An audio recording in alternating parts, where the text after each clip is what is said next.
What's up, guys? Welcome to part two. So, what we're going to talk about today is something that, I don't know, it's never been hard for me to talk about before, but for some reason, man, the nerves today, it's just kind of hard for me to talk about. But first off, before I get into that depressing stuff, I want to say happy birthday to my stepdaughter Autumn for an 18 today, sweetheart. It's been awesome watching you grow from a 12-year-old child to an 18-year-old woman. I'm nothing but proud of you, and I can't wait to see what you do in the future, because I know you're going to light this world up, kid. I also like to wish happy birthday to my sister from another mister, B-Dog. I don't know if Becky wants. Oh shit, I just said Becky's name. Becky, I'm sorry, but happy birthday. Anyways, going further. 16 years ago today is a day that I'll never forget. This was a day that I fought. And this is a day that has contributed to my fight ever since. I won't really go into a lot of backstory, but I was 16 years old. It was a little warmer than this today. This is a cold ass day. And I was out riding a four-wheeler. I'd just gotten it. I had no business what I'm doing. I had a lot of hormones and shit going on in my head like all the kids do. Everyone told me to wear a helmet. And I was a typical kid. I knew better. I was like, no, man, I look cooler with my visor and headphones on. Hey, it was 2002, okay, the visor. And even the visor was out of style even then. Just nobody told me it was not pretty. But make a long story short, that day when I was going to put the machine away, I just did a simple trick that I've been doing all day long. I don't even want to say what it is, just stupidity. I don't want to give anybody ideas out there. But I lost control. I was going way too fast when I hit what I was jumping. And I landed, and honestly, I just remember seeing the trees coming up on my face, and, like, I'm knowing you're not going to stop. Like, I remember saying, yes, I was 16, I was actually worried I was going to get in trouble in the hospital later on. I was worried that I was going to get in trouble for it because my dad knew everything. I said, oh, fuck. I just remember seeing the trees, going there and saying that.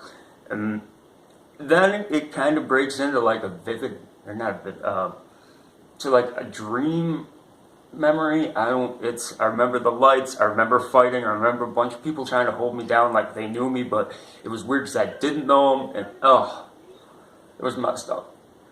But going further, I wake up in the hospital that night, and I see my dad standing with his arm around my mom and his ex-fiance, who they just ended things a couple of weeks before. So I knew something wasn't right. Couldn't talk, had a ventilator in for me. The first day was, they brought me to it, and I remember them just asking me questions. Anyway, I'm really going into this, and this is not what I want to focus on this part. What I want to focus on is, I was in ICU 3 days. I can't tell you how many stitches. I'm sure I've said exaggerated bullshit in the past. I think I said 200. It wasn't 200. I know I had 13 staples because I haven't counted, and they're still at my dad's house. I'm sick, I know, but my dad, I don't know. I love my staples. What can I say? What I want to talk about, though, is, I was 16 when this happened. And it messed up my head, guys. I'm not sure if you can see here. I still have the scars here, and then going across my forehead. And, I'm lucky because after seeing pictures of myself, I should have cuts and scars all over the side of my face, too. Just little ones, not like this. This, I believe, was ripped all the way through. But going on, yeah, it wasn't a pleasant experience. It really the next couple of years got really dark. That closed head injury left me with a lot of depression, and I blame myself for that. I had survivor's guilt. I lost a friend when I was 11, and he was right around turning 17, and as a 16-year-old, I couldn't get why I walked away from my accident. Well, I didn't walk away, but why I survived my accident, and he didn't survive his car accident. In my eyes, he was a better person than me. And I remember getting really dark, and my dad was fighting too because he was going through stuff. It was not a real pleasant holiday But I do remember about that Christmas. So we're going, today's November 11th, so November 11th, so, you know, a little over a month after the accident, I was sitting with my dad, and we just got home from my aunt's holiday open house, right? And my dad says, and I just looked at my dad and I said, I'm not in the spirit, and he said, I'm not either. And we're sitting there, and both of us knew the other was in pain. And we got home, and it's funny, he said, here, I was going to give this to you tomorrow, but I can't wait. And what he handed to me was a rear fork, or I believe fork, I don't know technical terms, guys, I'm sorry. But whatever I bent to my four-wheeler, I believe it was a rear fork. It was bent to hell, too. And he threw it up on the table. He said, Merry Christmas. You know, yeah, a part to get the four-wheeler fixed, but no, it meant things were going to be okay. We're going to get this fixed. We're going to be okay. You know, moving on for years and years after this accident. Oh, I guess my kids are coming downstairs now. But anyways, moving on after my accident, you know, I called it the worst day of my life for years. And you know what? No, I don't look at it like that anymore. You know what? That was one of the best damn days of my life. Because you know what? I did walk away. I survived and I learned a lesson. The way I was acting, the mistakes I was making, I could have gone.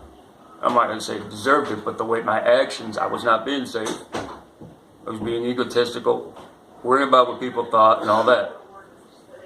And you know, I learned my lesson. You know, and I am very grateful. And I tell you, whenever I see somebody without a helmet on, I get chills. So another part, we're going to do a little PSA part. Parents, if your kids ride ATVs and stuff like that, make sure they wear a helmet. I know they're going to say they know what they're doing. I said I knew what I was doing. I said the accident wasn't happening to me, but it's not. You know, it's not the way they drive. It's not what you got to give them to understand, because they're going to say, oh, I know what I'm doing. You taught me safe. Yeah, which, you know, yes, they got a point, and they like to butter up our egos, especially, you know, but still make them wear the helmet, because as we know, you can't plan for everything, and it's not you that makes a mistake most of the time that causes an accident. In my case, it was me. I'm taking full responsibility, but in some cases, you don't. And, you know, I probably would have walked away, probably with a limp, because my knee's still messed up from that four-wheeler, I guess, landed on the knee. I don't know. From what I heard, and I know I was heading towards, I was heading one way, and when the firefighters got to me, I was underneath the four-wheeler, and we were both pointing the other way. So I wish, in a way, the sick twistedness in me wishes I could see that. But what I'm trying to get with you guys is, we take everything, we like to say, oh, that was bad for us, that lesson, oh, it was so bad.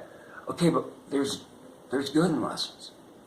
You know, that's how we learn, is our mistakes. Don't look at it as bad, because if you're looking at it as bad, guys, I would be, you know, I'm the type, if I really wanted to, I would have never stepped on, I could have let myself get so afraid where I never stepped on a four-wheeler, car, dirt bike, motorcycle, any tractor, golf cart, anything again except being terrified. No. I know my mistake. I've learned respect. And I've ridden almost, well, I'm not going to say every day, but I've ridden that machine a lot. Double the time without crashing. And, you know, so that shows me it wasn't a machine, you know. And,